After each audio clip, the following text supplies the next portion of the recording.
The World Poverty Clock, a tool used to track poverty progress worldwide, has pegged the number of extremely poor Nigerians at 71 million, according to 2023 data. And the National Bureau of Statistics classifies 133 million people as multi-dimensionally poor.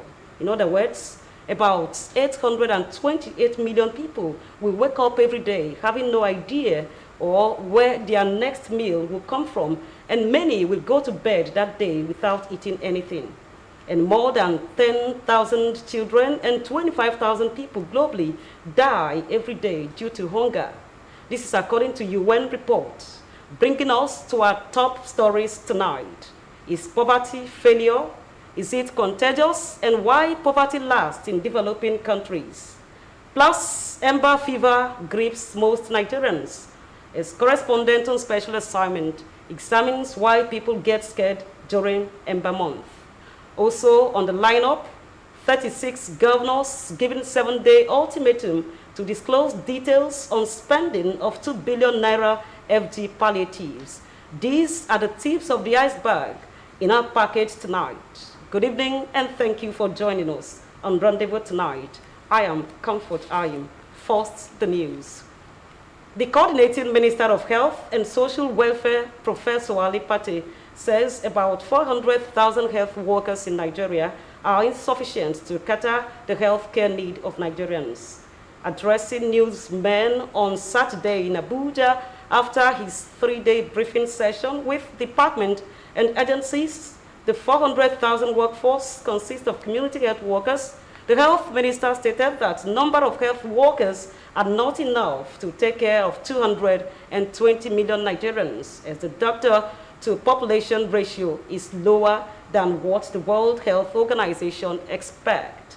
He said there is need to produce more or even excess because globally there is a shortage of health manpower. As Socio-Economic Rights and Accountability Project setup has urged the 36 state governors in the country to disclose details on spending of 2 billion naira palliative recently disbursed to each state by the federal government, including the names of beneficiaries and details of the relief so far provided with the money. Setup said Nigerians have the right to know how their states are spending the fuel subsidy relief fund. Improving tax reform for economic growth in Nigeria is paramount in stabilizing government revenue at all levels. To achieve the desired results, consistency in sensitization of taxpayers, experts say, is necessary for accelerated development. Kelechi Ochiaha reports. The Nigerian tax system has undergone several reforms geared towards enhancing tax collection and administration with minimal enforcement cost. In the last decades, these significant tax administration reforms were initiated as part of the macroeconomic transformation in the sector.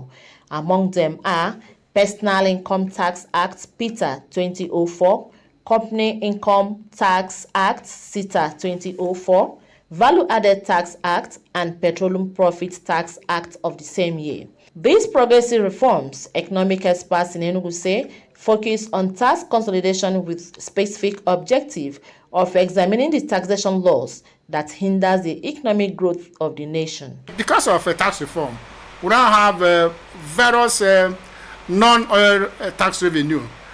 Because just recently, precisely in 2020, we saw that the non-oil revenue came to about 10.56 trillion, which was far beyond what was there before. That contributed actually to over 60% of the revenue of government.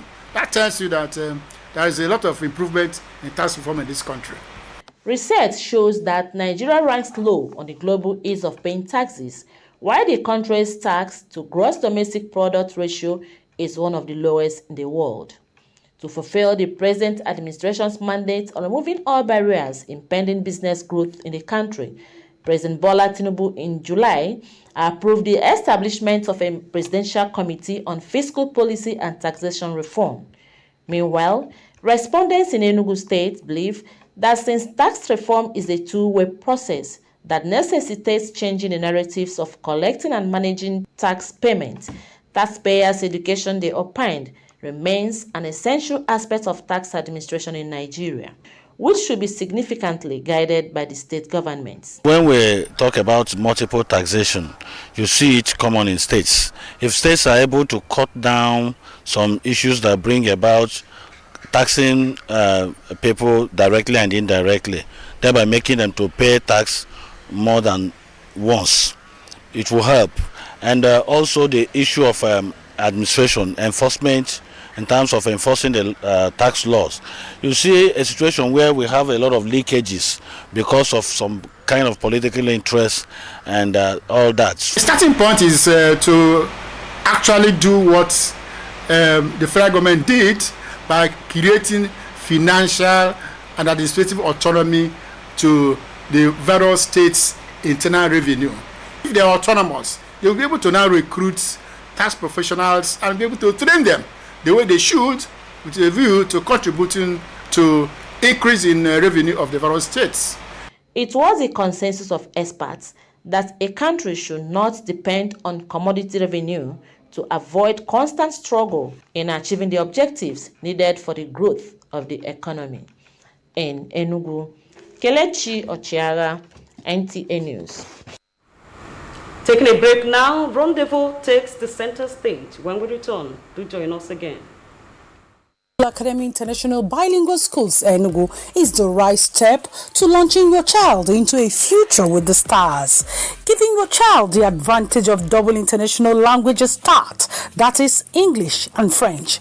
Conclusive and complete learning environment, well-balanced and non-academic staff to the standard classrooms, the well-equipped laboratory, computer room, music lab, art room, gym, plus a multi-purpose hall and sports arena. So secure a place for your child among the stars at the Eagle Academy International Bilingual Schools, Enugu.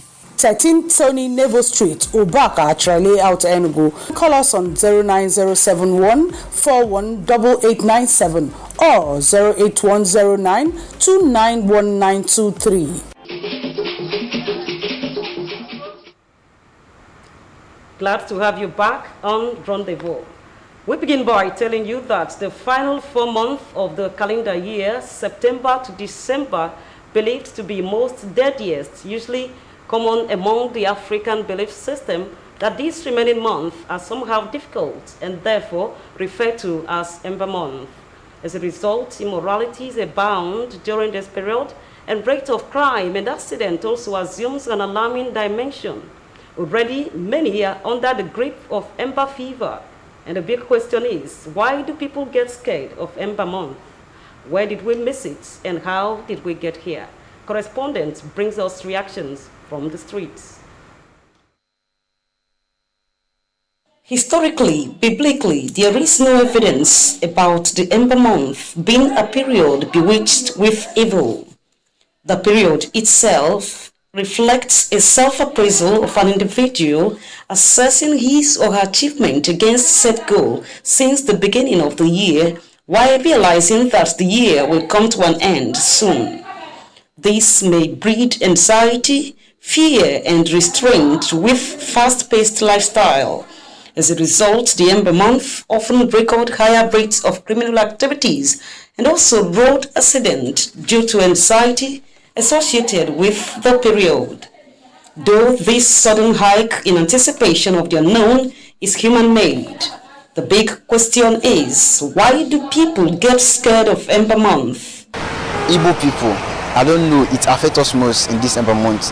One, because we know that Christmas is one of our biggest celebrations, and then they would like to get new things for those traveling. Some even want to drive cars just to showcase, show off.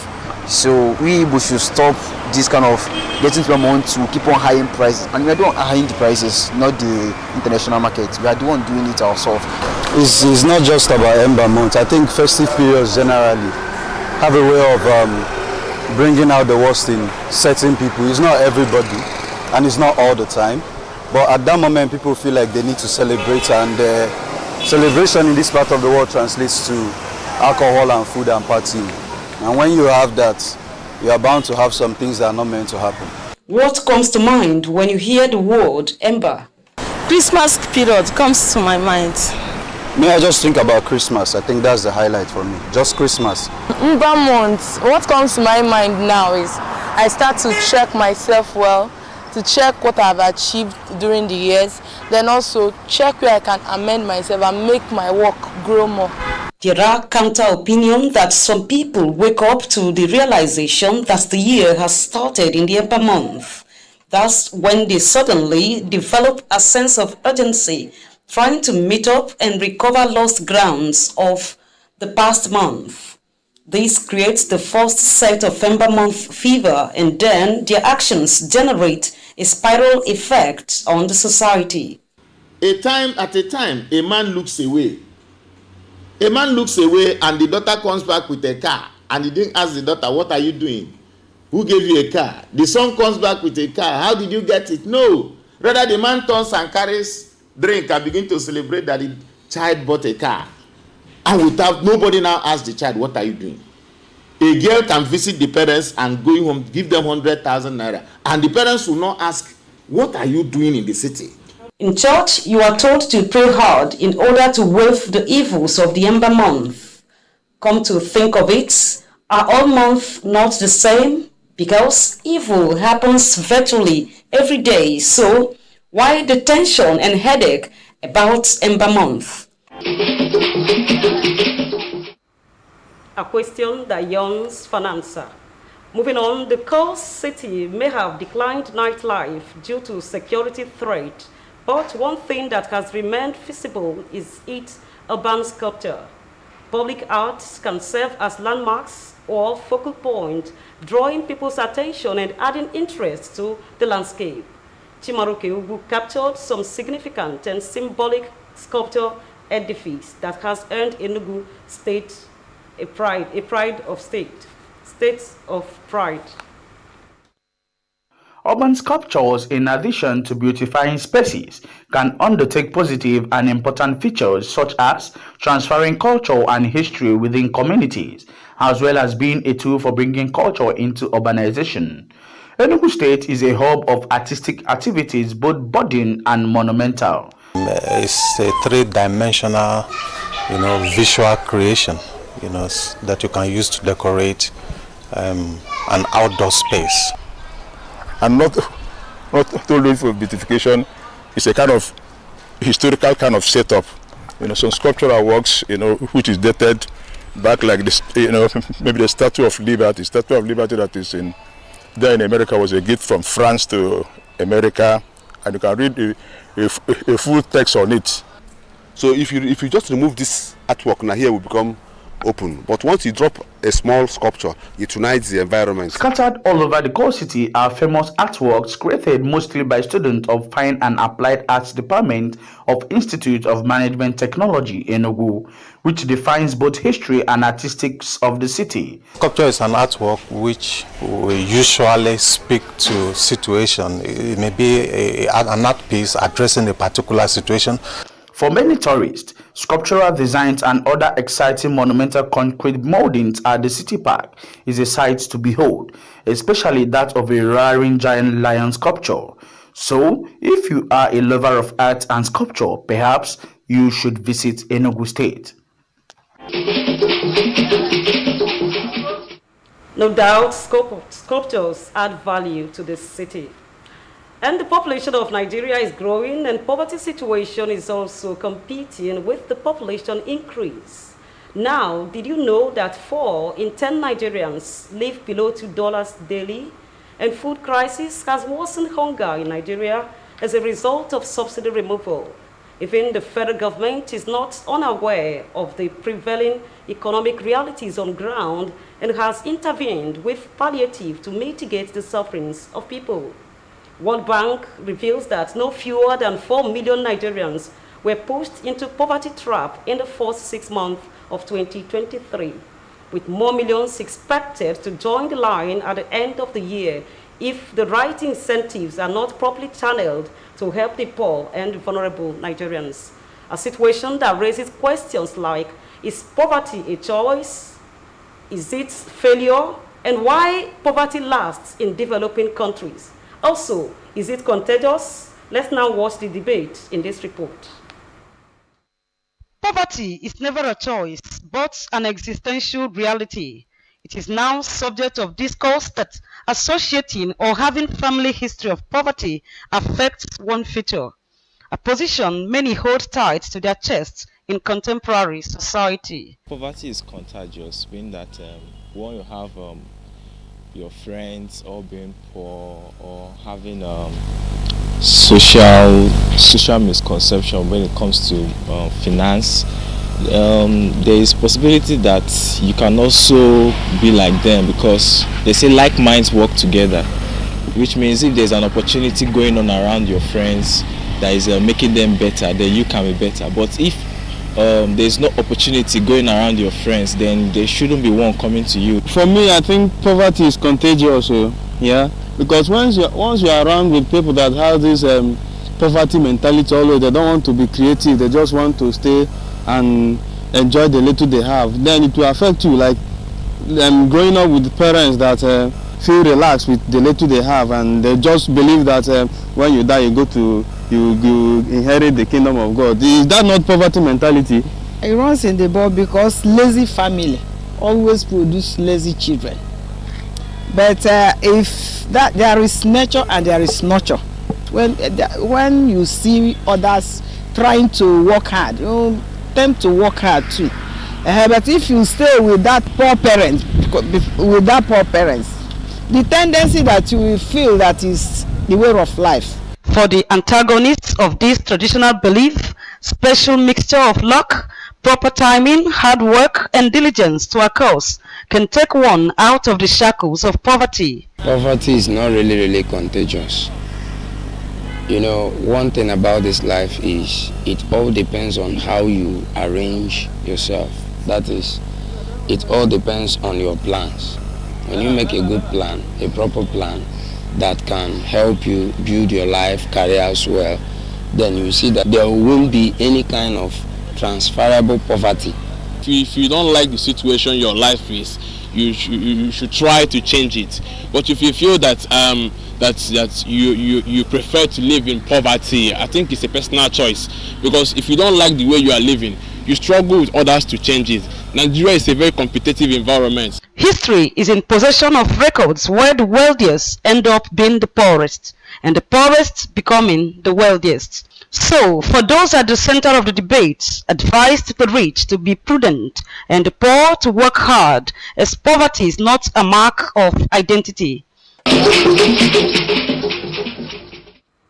Inasmuch as all fingers are not equal and will never be, there is need to break out from the poverty traps. Moving on, the leaves of memory, they say, make mournful rustle in the dark.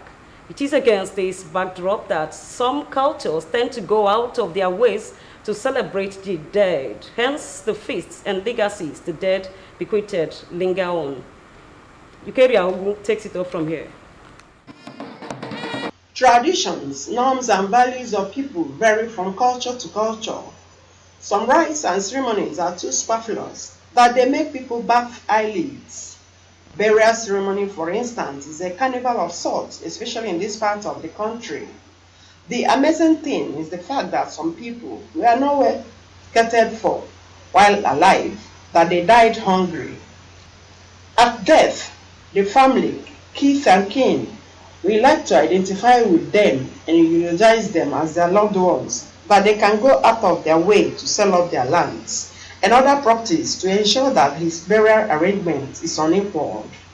The question is it better to celebrate the dead more than the living? One of the reasons why you celebrate the dead is that those who were not given the same celebration, according to the spiritual translation, were not fully accepted in the other world.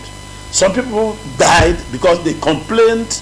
People complained that their fathers kept coming in the night in spiritual form to say that they were not given enough celebration, and therefore were not admitted into the committee of ancestors that were celebrating in the other world.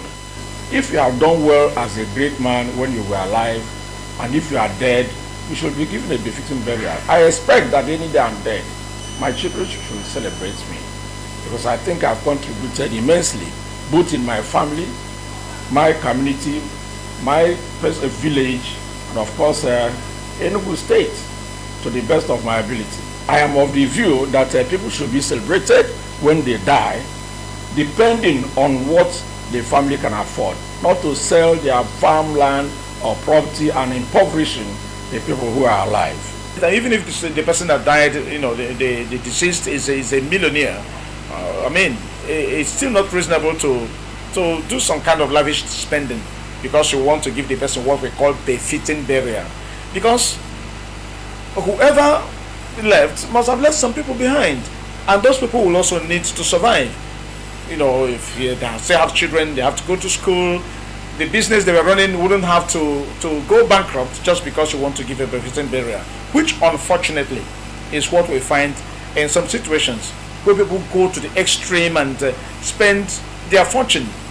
Be that as it may, if any tradition demands slaughtering of cows and grand burial rites, the tradition should also do well to make money available to enable the deceased family meet its demand.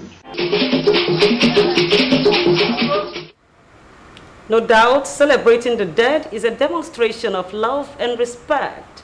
But when you have to borrow or even sell the only plot of land you have in an effort to engage in elaborate burial, do ask yourself if the deceased felt your impact while alive. Well, that's a wrap on Rendezvous tonight. On behalf of myself and production crew, we thank you for being part of it. We'll do it again same time next week. Stay with us for the rest of our programs. Good night. Thank you.